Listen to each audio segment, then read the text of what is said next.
Hello guys. Shout out sa mga organizer dito sa Power No People or People No Power. Sa EDSA guys, grabe kawawa yung mga taong nauto nila. Alam mo kung bakit? Galing sa reliable source ko ha. Alam nyo ba, kahapon after ilang oras, yung pagbibilad ng mga tao diyan na kahit tubig, alam mo yung pinag-aagawan? My God, sino bang organizer dyan? At eto galing sa reliable source ko. Alam mo ba ang pinakain ng mga tao na yan na 106 piraso? Sitaw na adobo. Hindi man panilagyan ng ng tawag nito, oyster sauce. Grabe kayo guys ha. Kahit man lang sana, nagprito kayo ng tokwa, lagyan yung tausi. Grabe naman, grabe. 'Di ba pati tubig? Nag-aagawan, ano 'yun, ipapasalubong? Diyos ko, di kayo naawa? At alam mo bang nagkakagulo sila dahil ang usapan, 500 ang bayaran.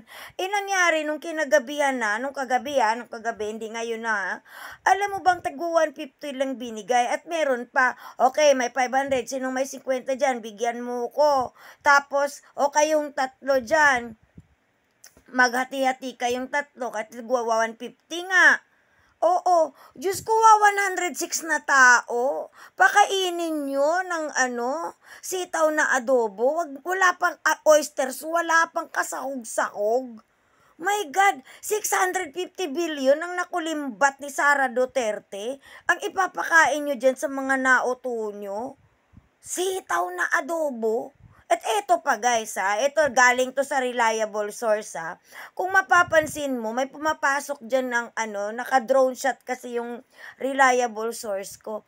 May mga sa gilid ng ng Robinsons, may mga jeep. Ito pa lang mga jeep na to. Ito yung hakot galing sa Bulacan. Ang usapan nila, 3,000 balikan. Ika nga. Kasi, tawag nito, ihahatid, tapos, mag-aantay. 3,000. Anong marating dun sa 3,000? Guys, magkano ang kurudo? Magkano ang toll gate? Eto pang sa assisting nangyari. 1,500 lang binayad. So, kung ikaw driver, 1,500 ang ibinayad, susunduin mo pa? Wala kang na pala, ikrinudo mo na yun. Tapos, inano mo pa, tinol gate. O di syempre uuwi ka, kailangan ng pamilya mong makakain. Di ba kami naawang-awa na kami? Pilipino din yan guys Oo. Kami nag-uusap na pag hindi pa sila aalis, kumbaga, maghahatid na kami dyan ng lugaw. Ito pa tip ko. Alam nyo ba nung nakaraang liwasan? Diyan sa liwasan yung nag-rally-rally sila. Nandun, di ba, waray laban? Huwag mong i-deny waray laban. Di ba namigay ng lugaw? Saan isinilid? Di ba? Sa balde ng boysen, yung malaking balde ng boysen, kulay puti. Oo, di ba lang nilagyan kahit plastic man lang para lang, Diyos ko, iba yung lagayan ng boysen na na grabe naman kayo. Alam nyo, yung mga tao dyan, nagbabaka sakali, kasi sila talaga yung mga walang-wala. Nagbabaka sakali sa 500, tapos 150 nyo, tapos papakainin nyo lang ng ng sitaw na adobo. Oo, kunti pa yung kanin, malabsa-labsa pa. Saan nyo binili yun, NFA? Maawa naman kayo, guys. At isa pa yung mga organizer dyan, matuto kayong maglagay ng portalet. Oo, kung hindi nyo kaya na sabihan mo mag-isa-isa kayong anirola, magdala. Hindi kung saan-saan kayo jumebs at maalam na dis pa naman talaga kung sino talagang jumebs kasi alam mo kung bakit. Di pa na yung sitaw. Kawawa naman kayo. Kami karapatan nyo yan. Kahit pa sabihin ninyong naglabas na nga ang reverend dyan sa EDSA Shrine na utang naman na loob. Kung wala kayong maupuan, huwag nyo namang gawing parang tambayan yung loob ng EDSA. Yubab nyo na Oo, sinabihan na nga na bawal kumain, dun kayo nagkakakain, dun kayo nag-aano nung sitaw niyong adobo. Grabe naman kayo. Alam niyo mga organizer, dapat kung ano yung napag-usapan na bayad, yun talaga. Isipin mo, ito pa, may tipa ha. 'Di ba dati, Kuya Jan ba yun? Uncle Jan na ngayon. Kaya dati mini-stop dyan sa ilalim ng Robinsons. Alam mo ba, bumibili sila, naghahati-hati, wala talagang pangkain, guys. Tapos dinagsa sila ng mga ng mga fishbowlan. Magkano ba yung yung kikiam? 4.20. Anong marating mo dun? Saan makarating ang 150? Kung ang usapan 500, 500. At eto pa kami nag-o-offer kami. Kung sino man yung nandyan sa Visayas or sa Mindanao, na DDS talaga na gustong pumunta dyan, okay, fine. Papamasahian namin kayo eroplano at nang makarating kayo. Susunduin kayo sa airport, ihatid kayo sa EDSA.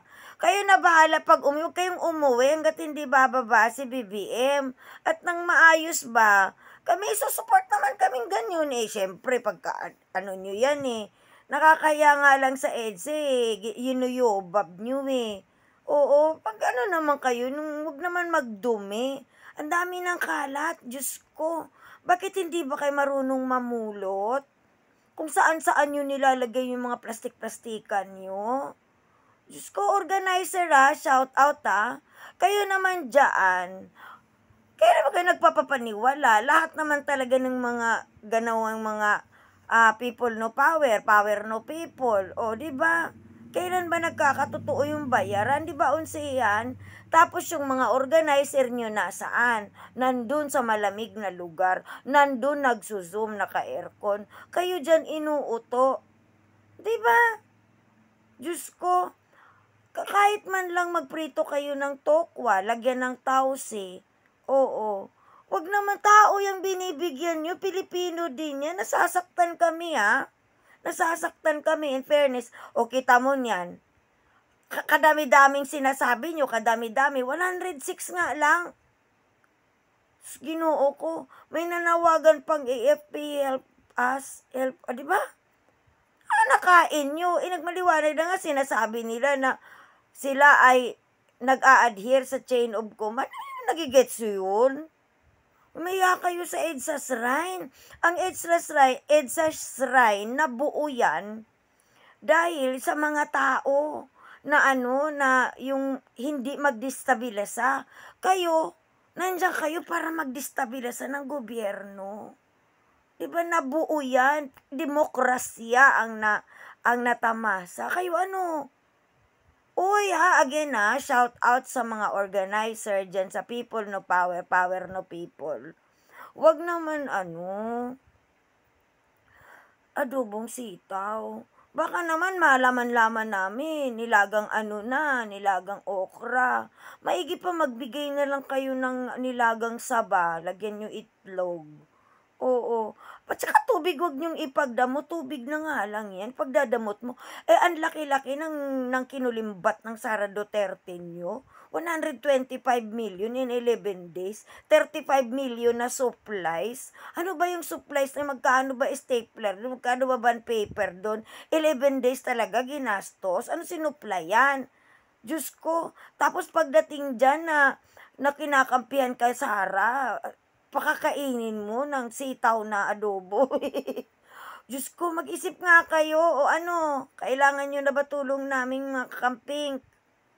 Kasi magpapalugaw kami. Hindi ilalagay sa voice na na balde. Anyway, love.